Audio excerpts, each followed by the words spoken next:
경제 소식을 빠르게 전달해드리는 코너 굿모닝 경제 시간입니다. 네, 오늘은 권혁중 경제평론가 모시고 이야기 나눠보겠습니다. 어서 오십시오. 네, 안녕하세요. 네, 미국발 인플레이션 쇼크가 이제 세계 금융시장을 강타하고 있습니다. 네. 실제로 이제 미국 증시와 미국 뉴욕 증시와 그리고 유럽의 주요국 증시들도 동반 하락하지 않았습니까? 맞습니다. 밤 사이에 크게 많이 떨어졌는데 다우존스가 한 2.79% 떨어졌고요. 네. 그다음에 나스닥이 한 4.68%. 특히 이제 기술주 중심으로 많이 떨어진 거 보면은 아무래도 우리나라의 증시 오늘에 크게 또 영향을 미칠 수 있다라고 생각을 해보겠습니다. 네. 또한 S&P 500 지수도 한 3.88% 떨어지면서 뭐 뉴욕 증시 다 떨어지고 특히 이제 뉴욕 증시뿐만 아니라 유럽 증시도 힘을 못 쓰는 거의 평균적으로 봤을 때 한 2% 넘게 떨어진 모습도 보여왔거든요. 네. 그러다 보니까 뭐 인플레이션에 대한 압박, 그다음에 일각에서는 스태그플레이션에 대한 이슈들 이런 것들이 실제 이제 시장을 억누르고 있다라고 보시면 되겠고요. 네. 밤 사이에 이제 뉴욕 증시에 크게 영향을 미쳤던 게 이제 채권 금리였습니다. 사실 10년물 한때 한 3.4% 정도 이제는 돌파를 하기도 했었거든요. 그러면서 봤을 때 채권 금리가 오르고 있고 무엇보다 장단기 금리의 역전 현상이 또 일어났었기 때문에 시장 참여자들이 그렇게 생각했던 거죠. 경기 침체가 이제는 확실히 돌아오고 있구나. 네. 특히 이제는 전문가들 사이에서 올해가 문제가 아니라 내년이 문제다라는 얘기를 많이 하거든요. 내년에 경기 침체가 굉장히 가속화될 것이다라고 우려스러운 목소리가 나오면서 장단기 역전 현상, 채권 금리 역전 현상이 일어났었다. 그다음에 또 어제 월스트리트 저널에서 이런 얘기를 했습니다. 연준이 6월에 FOMC 회의 때 0.75% 금리 인상. 네. 그러니까 자이언트 스테이크죠. 그렇죠. 자이언트 스텝을 얘기를 했는데 사실 시장에서는 예측 불가능을 굉장히 싫어하거든요. 네. 지금은 빅스텝에 맞춰져 있습니다. 0.5%포인트 정도 오르는 걸로 되어 있는데 이제 일각에서 지금 0.75%포인트 정도 올린다라고 얘기하니까 시장에서는 예측 불가능을 굉장히 싫어하기 때문에 네. 이게 갑자기 돌발 변수로 나왔던 거죠. 그래서 네. 이제 증시가 약세로 이제 돌아서는 모습들이 계속 보여지고 있다고 생각을 해봅니다. 네. 이렇게 뭐 미국발 긴축 공포에 어제 국내 증시도 검은 월요일이었는데요. 네. 코스닥 지수가 2,500선을 간신히 지켰는데 네. 이것도 결국 뭐 미국발 물가 쇼크라는 악재가 좀 작용했기 때문인 거라고 봐야겠죠? 네, 맞습니다. 정확하게 이제 말씀하셨는데요. 네. 어제 13일이었습니다. 3% 넘게 빠졌어요. 그러면서 2,500선 겨우 지켜냈습니다. 네. 그러니까 사실 붕괴 직전까지 갔었거든요. 심리적으로 압박이 굉장히 되는 지금 시장이라고 말씀을 드리겠고, 특히 어제 종가 기준으로 본다 그러면 2,504선에서 이제 장을 마감을 했습니다. 그런 거 봤을 때 최저점이다 이렇게 볼 수가 있겠고, 특히 이제 종가 기준으로 봤을 때 1년 7개월 만에 이게 가장 낮은 수치를 기록을 했다라고 이제 평가를 해보겠습니다. 아까 말씀하신 것처럼 이유를 따져본다면 역시나 미국발 금리 인상에 대한 또한 그 인플레이션에 대한 압박이 이제 시장을 좀 억누르고 있다고 볼 수가 있겠는데 네. 미국의 5월 소비자 물가 지수가 8.6% 올랐다라고 봤을 때 사실 시장 참여자들은 이 피크아웃 이미 지지난달의 피크아웃이다 물가 한마디로 고점 찍고 이제 내려올 것이다라고 생각을 했는데 네. 이게 아니었던 거죠. 시장의 예측을 깨버리고 아직도 물가는 계속 오를 수밖에 없다라는 것. 그러니까 시장 참여들이 예상했던 걸 깨버리니까 갑자기 이제 발작은 아니지만은 그래도 금리가 인상되는 부분에서 주가가 하락을 하고 있다라고 이렇게 좀 생각을 해보겠고 네. 아까도 말씀드렸지만은 이제는 곧 다가오는 FOMC 회의 6월에 FOMC 회의에서 이제는 0.75%포인트 정도 오르는 자이언트 스텝 얘기가 이제는 나올 것으로 보고 있기 때문에 아마 투자자 입장에서는 그렇게 우호적인 환경으로 가지 않을 것이다라고 이제 시장에서는 보고 있습니다. 네. 네. 이제 증시가 많이 빠진 검은 월요일이다 이런 표현을 저희가 썼는데요. 네. 오늘은 이제 화요일이지 않습니까? 네네. 이제 장시작이 한 2시간도 남지 않았습니다. 맞습니다. 코스피 2,500 오늘 지킬 수 있습니까? 저는 굉장히 힘들 거다라고 저는 생각을 해보겠습니다. 네. 일단 밤 사이에 뉴욕 증시가 먼저 사실 이제 큰 폭으로 빠지면서 특히 나스닥 중심의 기술주 중심이 많이 빠졌습니다. 네. 특히 우리나라 주가 같은 경우는 이제 나스닥 중심에 약간 추종하는 분위기가 있기 때문에 실제 우리나라의 증시도 그렇게 호락호락하지는 않을 것이다. 어제도 많이 빠진 상태였다가 오늘도 이제 금리 인상에 대한 압박, 그다음에 물가 상승에 대한 압박, 또한 대외 변수들이 너무 많이 존재하다 보니까 우리나라 증시도 오늘 약세로 이제 시작을 해서 약세로 끝나지 않을까 이렇게 조심스럽게 전망을 해보겠습니다. 네. 네.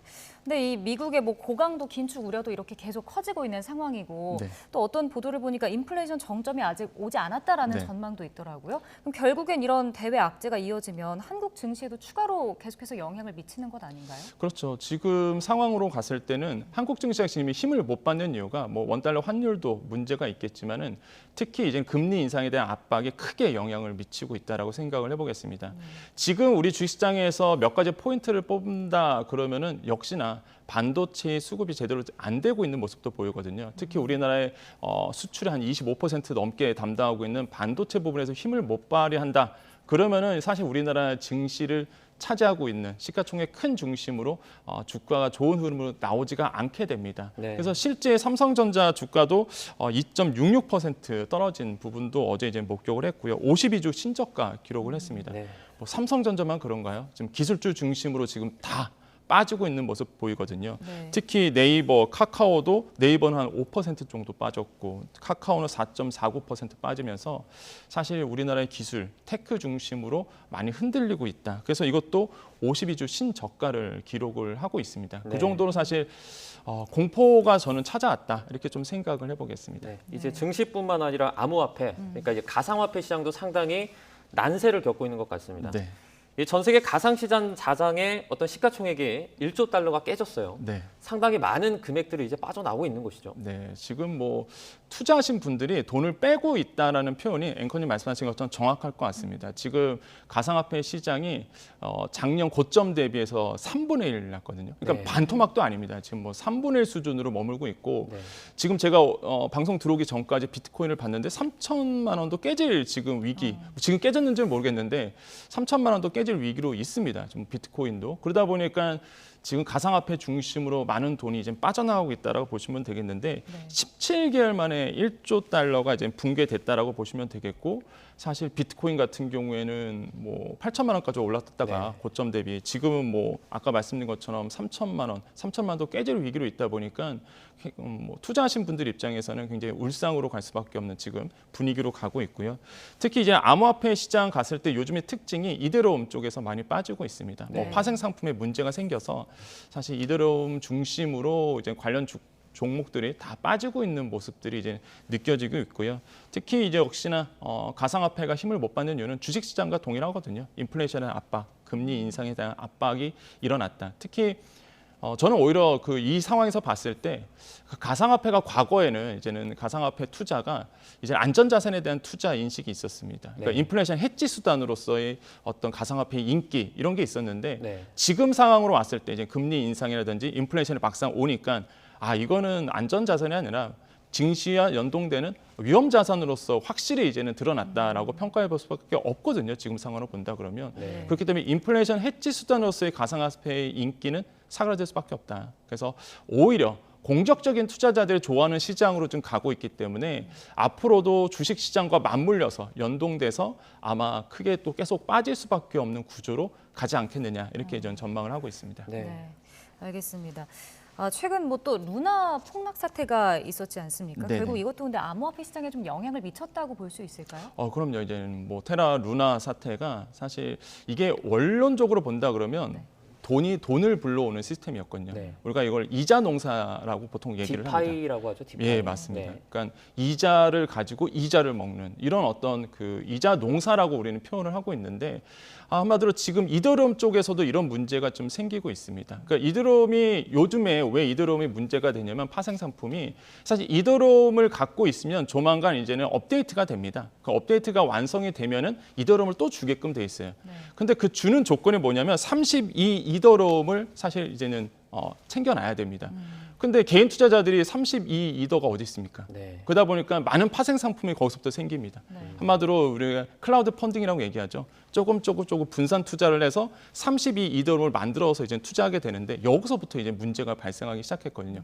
여기에서 뭐 깊게 말씀드릴 수는 없겠지만은 이게 이자를 또 먹는 구조로 한마디로 이제 루나 사태가 비슷하게 이제 이더리움 시장에서도 일어나게 됐거든요. 네. 뱅크런 사태가 지금 일어나고 있습니다. 이더리움을 빼기 시작하니까 이게 뱅크런 되면서 한 투자업계 같은 경우에는 뱅크런을 막기 위해서 지금 출금을 막은 사태도 지금 일어나고 있고요. 네. 이렇게 되다 보니까 시장이 되게 혼탁한 시장으로 가고 있고 과연 이런 시장에서 투자할 분이 몇 분이나 되겠느냐. 정말 공격적인 투자자 아닌 이상은 당분간은 좀 지켜내는 방법이 가상화폐 투자하는데 유리하지 않을까 이렇게 생각을 해보겠습니다. 네.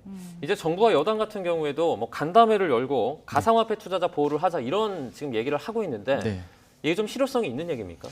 사실 실효성은 뭐 자율적으로 관리를 한다 그런 거는 좀 긍정적으로 평가해 볼 수 있겠는데 네. 사실 거래소 같은 경우는 구조가 사실 막대한 수익이 어디서 나오냐면 이자에서 나오거든요. 거래 수수료에서 나오거든요. 네. 근데 거래를 해야지만 돈을 버는 입장에서 그쪽에다가 이제 관리 감독을 맡긴다라고 봤을 때 시장에서는 좀 우려스러운 목소리가 사실 나올 수밖에 없는 것이 과연 제대로 관리가 되겠느냐 이런 얘기가 나오고 있는데 일단 뭐 정부의 핵심은 이겁니다. 법 체제가 이뤄지기 전까지는 이렇게 자율적으로 관리를 맡기겠다 민간 시장에. 그래서 법을 만드는데 시간이 오래 걸리다 보니까 민간에 맡겨서 알아서 움직이게끔 하겠다는 건데 대표적으로 그런 겁니다.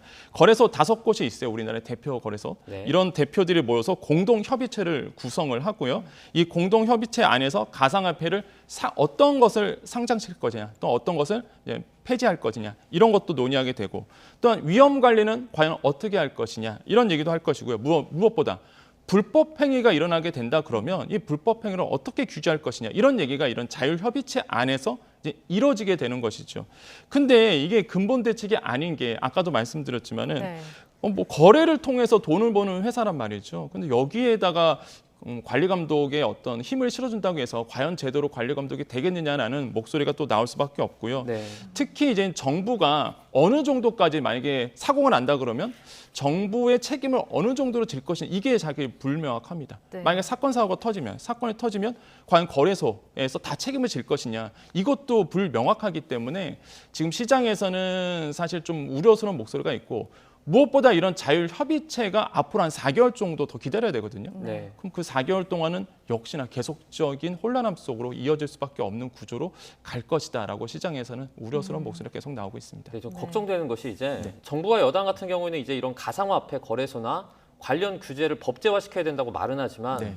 그 처음에 이제 우리가 말하는 코인이라는 것이 발생한 것이 그 네. 어떤 탈규제 아닙니까? 맞습니다. 그러니까 나라 간의 거래가 네. 이제 허락 없이 가능하기 때문에 네. 우리나라만의 규제만으로는 해외를 어떻게 컨트롤할 수 없다는 부분이죠. 맞습니다. 네. 그러다 보니까 지금 시장에서는요 어떻게 생각하냐면 우리나라의 규제뿐만 아니라 특히 미국에서의 이제는 규제가 이루어져야 된다. 이미 뭐 미국에서는 법제화를 준비하고 있는 것으로 이제 알려지고 있는데 과연 미국과 특히 우리나라 이런 가상화폐가 큰 시장 안에서 과연 중앙은행들이 어떻게 이거를 컨트롤할 수 있는가 그리고 또한 어떻게 행정적인 어떤 법제 규제를 어떻게 만지냐에 따라서 앞으로의 가상화폐의 시장이 더 커질 것이냐 아니면 축소될 것이냐 향배가 갈라질 것으로 보고 있습니다. 네. 그래서 시장에서는요 모든 참여자들이 그래요.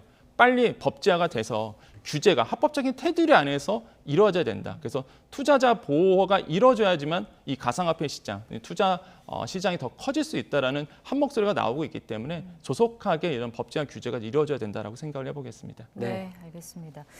자, 저희가 고물가와 관련된 소식을 정말 연일 전해드리고 있는데 네. 지금 이런 상황에서 올해 하반기에는 공공요금이 또 줄줄이 오를 거란 소식도 있더라고요. 네. 당장 뭐 다음 달에 가스요금도 오르고요. 또 전기요금도 오를 가능성까지 있다고요. 맞습니다. 이게 공공요금 하면은요, 사실 이 서민 입장에서는 굉장히 그 뼈 아프고요. 가장 직접탄을 맞는 게 사실 자영업자, 그다음에 이제는 서민들이라고 볼 수가 있겠는데 이게 정상 단가라는 게 있습니다. 연료비와 연동되는 이 정상 단가가 국민 부담이 좀 커지다 보니까 올해 한 3번 정도 가스 요금이 이제 올리도록 이제 되어 있거든요. 네. 그게 처음에 올렸던 게 사실 4월이었습니다. 그 당시에도 이제 4월에 오르면서 가스 요금이 드디어 오르기 시작하는구나라고 이제 체감을 했었고요. 그 다음에 이제 4달이죠. 그러니까 다음 달에 이제 한 번 더 이제 가스 요금이 또 오르게 되고. 근데 만약에 전기 요금까지 오른다, 그럼 네. 7월 달에 오른다 그러면 이제 가스 요금과 전기 요금 대표적인 공공요금이거든요. 이게 이제 동시에 또 오르게 되는 케이스가 오는 것이고 네. 10월에는 이미 또 예상이 돼 있습니다. 가스와 전기요금이 오르도록 이미 예고돼 있는 상태거든요. 그러다 보니까 그러면은 1년에 3번 정도 오르게 되고 거기에 이제는 7월과 10월에는 전기요금, 가스요금 동시에 오르게 되고 뭐 서민 경제 특히 자영업자 중심으로 이제 부담이 될 수밖에 없는 형태로 가고 있다고 볼 수 있겠는데 네. 뭐 오를 수밖에 없는 건 이미 다 아시겠지만 가스 요금이 너무 많이 올랐습니다. 특히 이제는 우리나라 같은 경우에는 러시아나 우크라이나 사태로 인해서 전체적으로 천연가스가 다 올랐어요. 네. 그러다 보니까 우리가 수입하는 단가가 오를 수밖에 없고요. 무엇보다 원달러 환율 때문에 좀 그런 부분이 있습니다. 특히 네. 석유나 가스 같은 경우에는 달러를 주고 사와야 되는데 이게 원달러 환율이 이제는 보통 지금 굉장히 고환율 상태로 가고 있기 때문에 워낙 약세예요. 그러다 보니까 더 많은 돈을 주고 사와야 됩니다. 우리 입장에서는. 그러니까 당연히 돈을 더 주고 사야 되기 때문에 당연히 이제 가스 공공요금이 계속적으로 오를 수밖에 없는 상황으로 가고 있고요. 지금 가스 같은 경우에는 누적 피해가 굉장합니다. 지금까지 한 6조 원 정도 누적금이 있다고 얘기하거든요. 네. 그러니까 다 갚아야 될 돈입니다. 그러면 보통은 그런 누적 금액이 생기면 다음 연도 공공요금을 올려서 갚거든요. 네.